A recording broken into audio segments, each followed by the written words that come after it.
Hello hello everyone, very very warm welcome to Ekta की पाठशाला। एकता की पाठशाला में आपका हार्दिक स्वागत है, हार्दिक अभिनंदन है।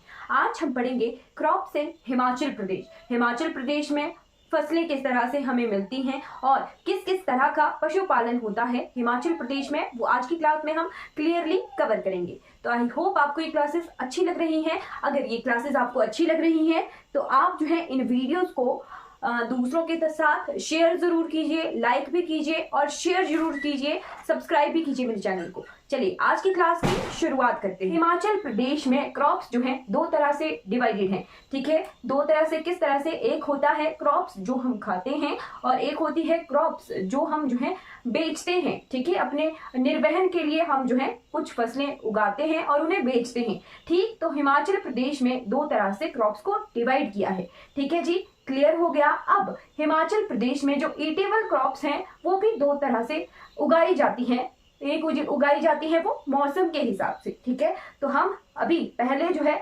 सीजन के हिसाब से, ऋतुओं के हिसाब से आज क्रॉप्स पढ़ेंगे, ठीक है। फसलें यानी क्रॉप्स अकॉर्डिंग टू सीजन्स, ठीक। आज तक आपने जो है इस तरह से नहीं पढ़ा होगा क्रॉप्स के बारे में, क्योंकि ये जो राबी फसल और खरीफ फसल पढ़ते हैं ना, बस यही एक क्वेश्चन है जो रिपीट होता है और हमें कंफ्यूज करता है। आज के बाद आप बोलोगे कि हमें जो है कोई कंफ्यूजन नहीं रहा, ठीक है। तो फसलें हम पढ़ रहे हैं सीजन के हिसाब से, ऋतुओं के हिसाब से, राइट। चलिए, ऋतुओं के हिसाब से हिमाचल प्रदेश में क्या, पूरे भारतवर्ष में जो है फसलों को दो तरह से डिवाइड करते हैं। एक होता है खरीफ क्रॉप और एक होता है राबी क्रॉप, ठीक है। खरीफ फसलें, खरीफ क्रॉप्स, और दूसरा होता है राबी क्रॉप्स,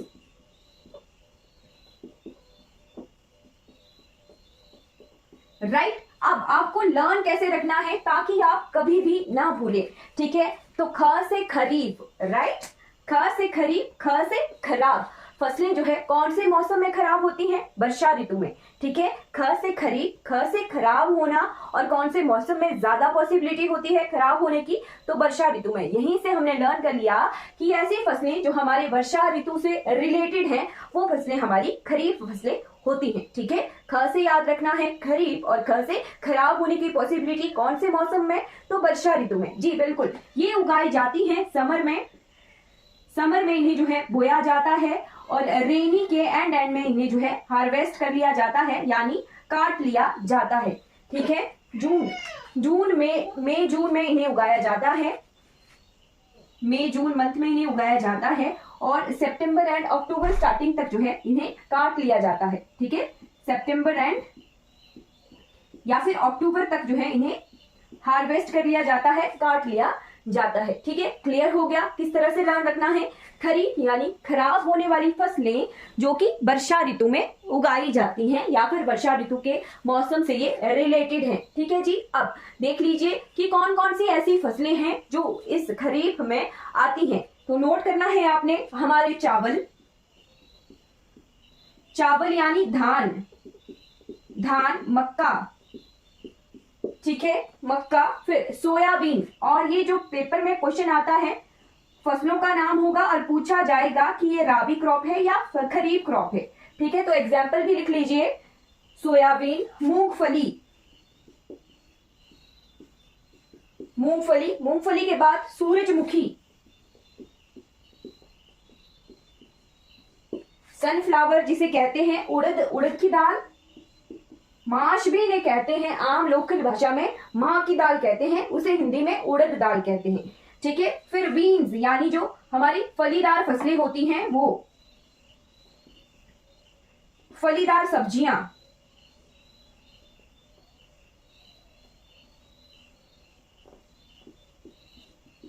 राइट। फिर एक पेपर का रिपीटेड क्वेश्चन है कि राजमा कब उगाए जाते हैं, ठीक है। तो राजमा भी जो है हमारा खरीफ फसल है। राजमा, राइट। इन्हें नोट कर लीजिए। ये जो क्रॉप्स है हमारे चावल यानी धान, धान के बाद मक्का, सोयाबीन, मूंगफली, सूरजमुखी, उड़द, माह की दाल को उड़द कहते हैं, बीन जो फलीदार सब्जियां होती हैं, और राजमा, राजमा भी हमारी फलीदार ही तरह की सब्जी होती है, दाल होती है। ठीक है, आलू जो है ना राबी क्रॉप में आएगा ना खरीफ क्रॉप में आएगा, इसे हम जो है नेक्स्ट टाइप में दिखेंगे। ठीक है, आलू के बारे में आज हमने कंप्लीटली पढ़ना है। ठीक है, आलू जो है 2 सीजन में उगता है, कई कई बार कुछ जगहों पर इसकी जो है 3-3 फसलें भी पूरे साल भर में हम हार्वेस्ट कर देते हैं हिमाचल प्रदेश में। ठीक है, तो आलू जो है अलग तरह का एक नकदी फसल है, उसे हम बाद में पढ़ेंगे मैम। राजमा, धान, मक्का, सोयाबीन, मूंगफली, सूरजमुखी, उड़द और फलीदार सब्जियां। ठीक है, चलिए अब आते हैं राबी क्रॉप्स की तरफ। तो राबी क्रॉप्स जो है सर्दियों में उगाई जाती हैं और अप्रैल एंड तक जो है इसे हार्वेस्ट कर लिया जाता है।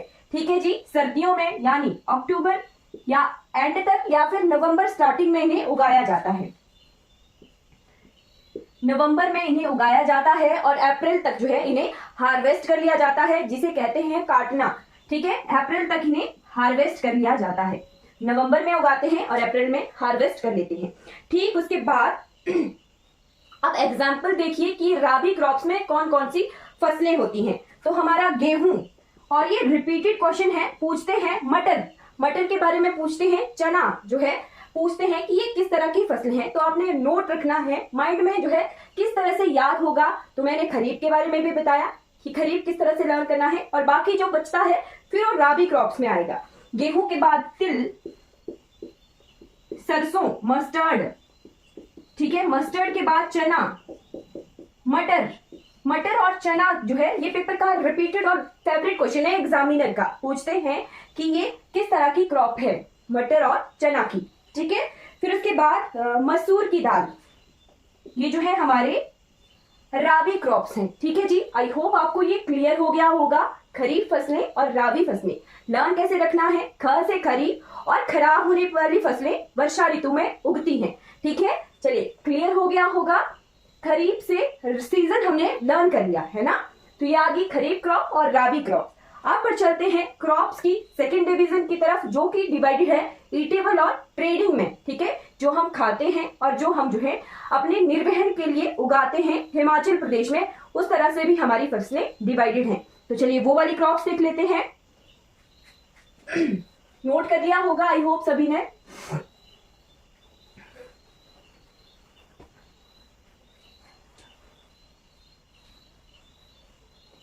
क्रॉप्स को हम दूसरी तरफ से पढ़ेंगे, खाद्य फसलें और व्यापारिक फसलें। खाद्य फसलें जो हमारी ईटेबल क्रॉप्स हैं, और व्यापारिक फसलें या फिर जिनसे हम नगदी पैसा दे बेचते हैं और पैसा लेते हैं। ठीक है, नगदी फसलें।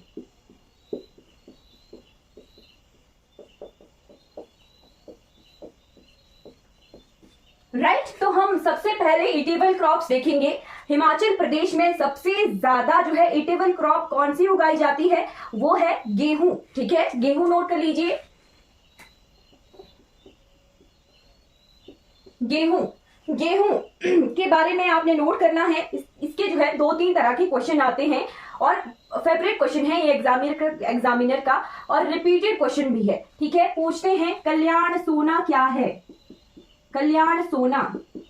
ठीक है, या फिर पूछते हैं सोनालिका क्या है। ठीक है, फिर पूछते हैं RR21 ये क्या है। ठीक, तो आपने नोट रखना है कि ये गेहूं के बीज है हिमाचल प्रदेश के अपने, कल्याण सोना, सोनालिका, RR21। ठीक है, गेहूं के ये बीज है। और गेहूं कौन सी क्रॉप है, हाँ जी गेहूं है ना, गेहूं कौन सी क्रॉप है, व्हीट है ना, तो ये राबी क्रॉप है ना। कल्याण सोना, सोनालिका, RR21 ये राबी क्रॉप भी है। और साथ में गेहूं का आपने साइंटिफिक नाम भी याद करना है, इसका नाम है ट्रिटिकम एस्टिवम। किसी भी तरह का क्वेश्चन आ सकता है। ठीक है, तो आपने साइंटिफिक नेम भी नोट करना है, और इसके बीज हिमाचल प्रदेश के अपने, ये भी नोट करना है। गेहूं के बाद सेकंड नंबर की हमारी क्रॉप है ईटेबल क्रॉप मक्का, मेज जिसे कहते हैं। मेज इसका नाम क्यों पड़ा, आम भाषा में तो हम कॉर्न कहते हैं। ठीक है, बट इसका मेज नाम क्यों पड़ा, इसके साइंटिफिक नेम की तरफ की वजह से। ठीक है, साइंटिफिक नेम है इसका जी माइज, राइट। इसी वजह से इसे मेज कहा जाता है इंग्लिश में, इसके साइंटिफिक नेम की वजह से, राइट। तो हिमाचल प्रदेश जो है पूरे भारतवर्ष में 5वें नंबर का प्रोड्यूसर है गेहूं मक्का का, ठीक है, 5th प्रोड्यूसर ऑफ मेज इन इंडिया, हिमाचल प्रदेश, ठीक है। उसके बाद फर्स्ट फसल हमने देख ली, सेकंड हमने मक्का देख लिया, तीसरी फसल हमारी ईटेबल क्रॉप्स में आ जाती है धान, ठीक है, धान जिसे इंग्लिश में कहते हैं पैडी, राइट। चावल भी लिखा होगा तो भी जो है यही चीज होगी, है ना। चावल अगर लिखा होगा तो वो भी धान के बारे में ही बात की जा रही है, पैडी के बारे में ही बात की जा रही है, ठीक है। इसका साइंटिफिक नाम भी आप लिख लीजिए, तो ओराइजा स्टाइवा, ठीक है, ओराइजा स्टाइवा, राइट। अब ईटेबल क्रॉप में हमें एक और चीज नोट करनी है, आज इस वर्ष को जो है ये पेपर में आने की पॉसिबिलिटी 80 to 90% हो गई है कि हिमाचल प्रदेश में ही नहीं पूरे विश्व में जो है इस वर्ष 2023 को जो है मोटे अनाजों का वर्ष डिक्लेयर किया गया है यूनाइटेड नेशन के द्वारा, ठीक है। 2023 को जो है मिलेट्स ईयर डिक्लेयर किया गया है, मोटे अनाजों का वर्ष डिक्लेयर किया गया है, ठीक। तो हिमाचल प्रदेश के लिए क्यों इंपॉर्टेंट है, क्योंकि 2023 का पद्मश्री पुरस्कार जो है हमारे हिमाचल प्रदेश के करसोग तहत है, पद्मश्री पुरस्कार मिला है। किस लिए? उन्होंने जो है मोटे अनाजों के बीजों का संरक्षण किया है और बीज बैंक बनाया है करसोग में, इसीलिए जो है उन्हें पद्मश्री पुरस्कार मिला है। नेकराम जी राइट। फिर आ गया हमारा राइट, और ये उगाया जाता है लाहौल एंड स्पीति में सबसे ज्यादा, लगभग 24%, राइट। उसके बाद आपने नोट करना है रागी, सौंख, सौंख के बाद कंगनी, कंगनी के बाद एक फेवरेट क्वेश्चन है ओंगला, ओंगला का पेपर में क्वेश्चन आया था कि ओंगला क्या होता है, तो ये भी जो है मिलेट्स का टाइप है, यानी मोटे अनाजों का टाइप है ओंगला, ओंगला, ठीक है जी। ये हमारे मोटे अनाज हो गए, मिलेट्स जिन्हें इंग्लिश में कहा जाता है, ठीक है। तो मिलेट्स ईयर भी हमारे 2023 को डिक्लेयर किया गया है, ठीक है जी। इसके बाद आ जाइए नकदी फसलों की तरफ, यानी व्यापारिक फसलों में सबसे पहले हमने नोट करना है आलू, राइट। आलू, अब आलू क्यों इंपॉर्टेंट हो जाता है, क्योंकि हिमाचल प्रदेश को कहा जाता है आलू बीजों का घर, ठीक है। क्यों कहते हैं वो भी हम पढ़ेंगे। हिमाचल प्रदेश को कहा जाता है आलू बीजों का घर,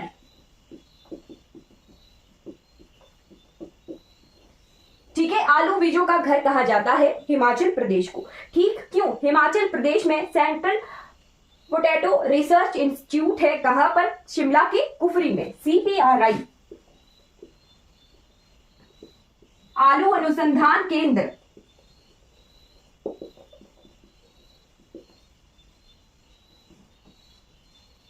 आलू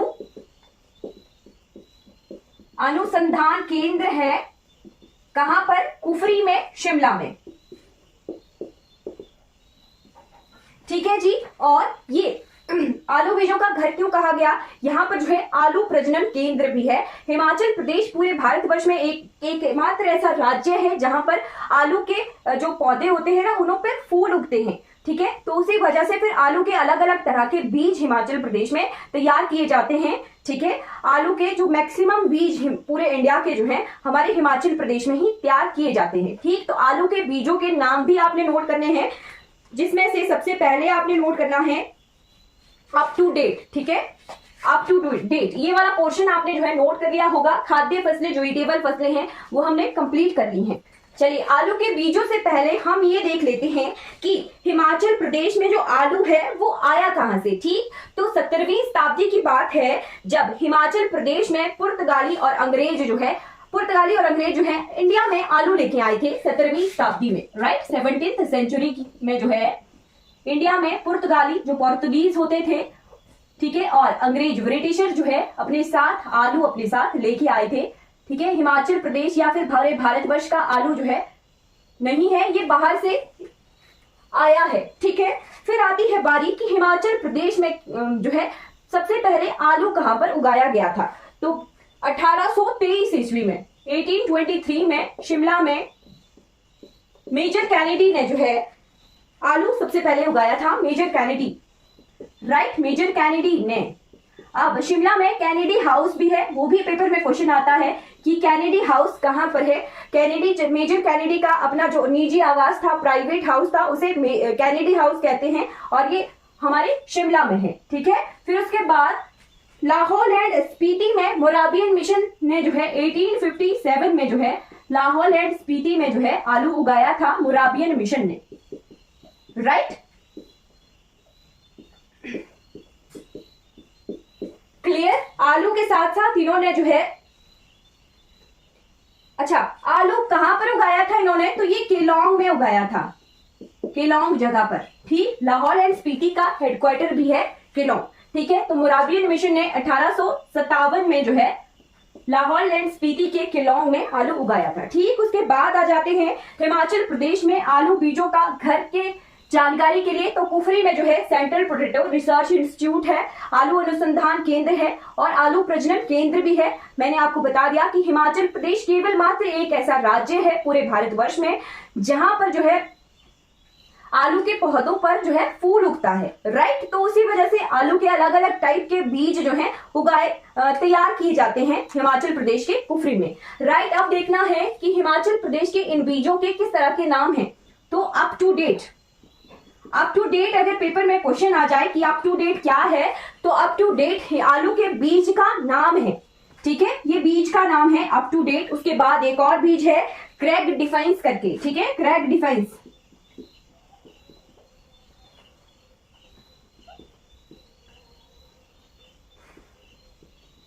क्रैक डिफेंस करके। फिर उसके बाद एक चीज याद रखनी है कि अगर किसी भी बीज के पहले कुफरी वर्ड लगा है, ठीक है, कुफरी में ही है आलू अनुसंधान केंद्र, तो कुफरी ज्योति, कुफरी जीवन, बहुत सारे इस तरह के नाम हैं बीजों के, कुफरी जीवन, फिर कुफरी चंद्रमुखी। यानी आपने एक तरह से नोट रखना है कि अगर किसी भी बीज के पहले कुफरी शब्द का यूज हुआ है वो आलू का ही बीज होगा। ठीक है, कुफरी ज्योति, कुफरी जीवन, कुफरी चंद्रमुखी, कुफरी बादशाह, कुफरी अलंकार, कुफरी पुखराज, कुफरी सतलुज, कुफरी गिरिराज, कुफरी हिमसोना, कुफरी बहार, कुफरी चिपसोना 1, चिपसोना 2, कुफरी सदाबहार। ठीक है, तो इस तरह के बीज आपने सिंपल इतना याद रखना है कि अगर कुफरी वर्ड इससे पहले यूज हुआ है किसी भी बीज से पहले तो वो आलू का बीज है, right.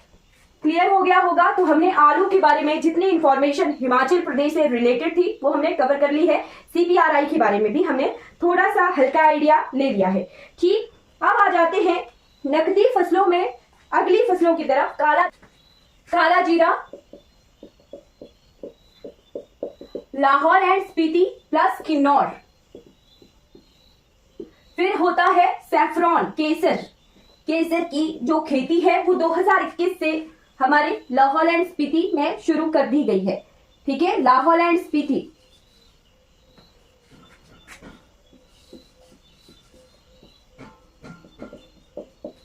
Right, Lahaul and Spiti.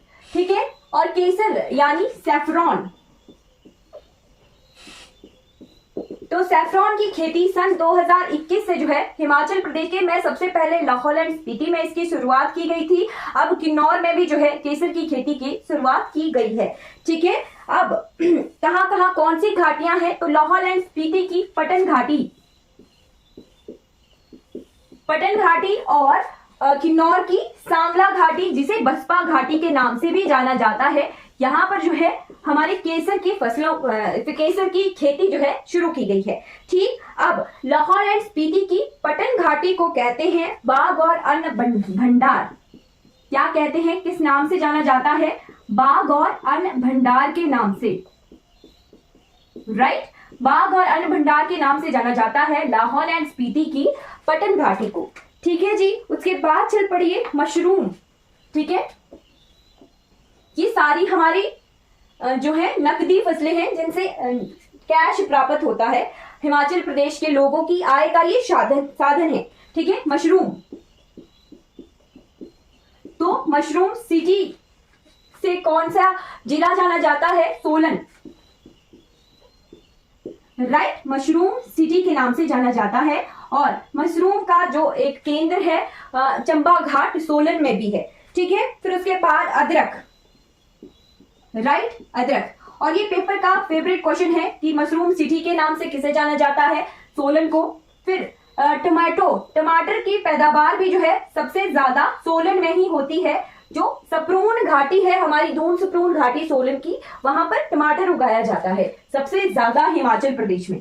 ठीक है, फिर उसके बाद अदरक के बारे में नोट कर लीजिए, अदरक की पैदावार कौन से जिले में सबसे ज्यादा होती है, ये पेपर का क्वेश्चन है। और मैं आपको बताऊं, ये जो है एचएस के पेपर का क्वेश्चन भी था, एनटी के पेपर का क्वेश्चन भी था, एचपी टीजीटी में भी यही क्वेश्चन रिपीट आया था। और ये 2018, 19, 20 इन 3 सालों में लगातार ये क्वेश्चन रिपीट हुआ है अदरक वाला। ठीक है, तो अदरक की पैदावार सबसे ज्यादा कौन से जिले में होती है, सिरमौर में। सिरमौर में। ठीक है, तो ये इंपॉर्टेंट हो गया है अदरक वाला क्वेश्चन। ठीक है, leading producer of ginger is Sirmaur in Himachal Pradesh. ठीक है जी, फिर एक और फसल है चुकंदर। चुकंदर, राइट, 6 नंबर का आ गया चुकंदर। तो चुकंदर हमारे किन्नौर जिले में उगाया जाता है। ठीक है जी, चुकंदर जिसे बीट रूट कहते हैं। राइट, तो ये हमारी सारी नकदी फसलें हैं हिमाचल प्रदेश की। आई होप आपको ये क्लियर हो गया होगा। अब हम बढ़ चलते हैं हिमाचल के फ्रूट्स कल्टीवेशन की तरफ, फल उत्पादन। ठीक, अभी तक हमने नकदी फसलों में सेब नहीं देखा। सेब क्या है, सबसे ज्यादा और सबसे जो है हमारे लिए अर्निंग का मेथड है हिमाचल प्रदेश में, और ये हमारे फ्रूट्स वाली पार्ट में आ जाएगा। हमने कृषि विज्ञान केंद्र देखे थे ना 13, लाहौल एंड स्पीति में 2 कृषि विज्ञान केंद्र थे। अब यहाँ हिमाचल प्रदेश में मिट्टी जांच केंद्र इस बार जो है 11 हैं। ठीक है, सॉइल टेस्टिंग सेंटर्स कितने हैं, 11 हैं। कौन से जिले में नहीं है, तो लाहौल एंड स्पीति में सॉइल टेस्टिंग सेंटर हमारे नहीं है। ठीक है, राइट, तो आपने नोट रखना है कि लाहौल एंड स्पीति में 2 कृषि विज्ञान केंद्र हैं, पर मिट्टी जांच केंद्र लाहौल एंड स्पीति में नहीं है। राइट, बाकी सभी जिलों में जो है 11 जिले जो रिमेनिंग है वहां पे मिट्टी जांच केंद्र है। एक हमारे पास मिट्टी की मोबाइल टेस्टिंग लैब है, और वो कहां पर है, पालमपुर में। राइट, फिर उसके बाद CSIR है हमारे पालमपुर में ही। CSIR की लैब भी हमारे पालमपुर में ही है, कांगड़ा में। ठीक है, चलिए ये हमारा कंप्लीट हो गया। फिर एक यूनिवर्सिटी है agriculture university, Chaudhary Shravan Kumar agriculture university, जो कि पालमपुर में है, कांगड़ा में। राइट, उसके बारे में हम जो है एजुकेशनल इंस्टीट्यूशन में पढ़ेंगे, बट हम क्रॉप्स पढ़ रहे हैं तो हमें हल्का सा आइडिया होना चाहिए कि एग्रीकल्चर यूनिवर्सिटी भी है पालमपुर में। ठीक है, उसके बाद फ्रूट्स कल्टीवेशन में लास्ट क्लास में हमने देखा था 1000 मीटर हाइट तक जो है हमें सिट्रस फ्रूट मिल रहे थे।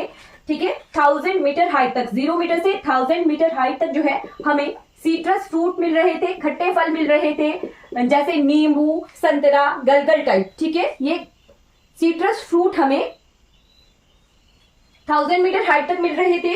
फिर 3000 मीटर हाइट तक हमें सेब मिलता है। ठीक है, तो सेब के बारे में हल्की इंफॉर्मेशन लिख लेते हैं। सेब की पैदावार सबसे ज्यादा कौन से जिले में होती है, ये पेपर का रिपीटेड क्वेश्चन है। तो Shimla is a leading producer of apple in Himachal Pradesh. सबसे ज्यादा पैदावार जो है हिमाचल प्रदेश में शिमला में होती है सेब की। ठीक है, उसके बाद आपने नोट करना है कि जो है सेब का सबसे पहला बगीचा किसने लगाया था और कहां लगाया था। ठीक, तो सेब का सबसे पहला बगीचा लगाया था कुल्लू के बंदरोल जगह में। ठीक है, ये मैं पौधे की बात नहीं कर रही हूं, बगीचे की बात कर रही हूं, पहला बगीचा। राइट, इससे पहले सबसे पहले जो सेब का पौधा शिमला में लगाया गया था। ठीक है, शिमला में जो स्टोक्स परिवार के सत्यानंद स्टोक्स जी हैं, उनको जो है श्रेय मिलता है सेब का शिमला में लगाने का। ठीक, तो कहां उन्होंने लगाया था, कुमारसैन में। आरसी ली, ठीक है जी। स्टोक्स ने जो है, सत्यानंद स्टोक्स ने जो है शिमला के कुमार सेन में सेब उगाया था। ठीक, क्लियर हो गया, ठीक है। आरसी ली, ए ली नहीं, आरसी ली। चलिए, क्लियर हो गया। ये आ गया हमारा सेब के बारे में इंफॉर्मेशन। ठीक, फिर 3000 के मीटर की हाइट के अबव, 3000 मीटर हाइट के अबव जो है हमें मिलता है ड्राई फ्रूट्स। ठीक, ये टुंड्रास क्षेत्र है, ठीक है जी। टुंड्रास होते हैं यानी ठंड ज्यादा है, ठीक है, तो हमें मिलते हैं ड्राई फ्रूट्स यानी सूखे मेवे।